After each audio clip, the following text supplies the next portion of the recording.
বাজার মনিটরিং পরিচালনা করা হচ্ছে। এরই অংশ হিসেবে ঢাকা মহানগরী তো প্রস্তুতির কাজ করছে। শান্তিনগর বাজারে এসে আমরা যেটি দেখলাম যে ছোলা, চিনি, গুড়,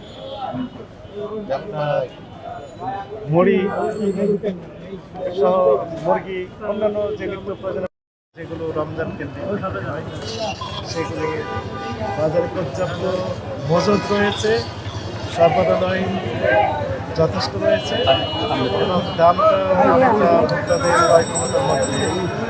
প্রথম রমজানে যে এই সকল পণ্যের যে দাম চলতে আসছে এখন আমরা দেখছি 5 থেকে 10 টাকা কমেছে। অর্থাৎ এখন এই সকল পণ্যের সরবরাহ বৃদ্ধি থাকার কারণে মূল্য কমার আশা করছি সামনে আরো আমাদের যে নিয়মিত মনিটরিং সেটি অব্যাহত রয়েছে।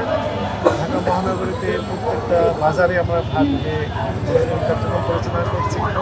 এর মধ্যে একটি অনিয়ম আমাদের চোখে পড়ছে, সেগুলোকে আমরা সতর্কতামূলকভাবে জরিমানা আরোপ করে তাদেরকে সংশোধন হওয়ার জন্য নেওয়া হচ্ছে।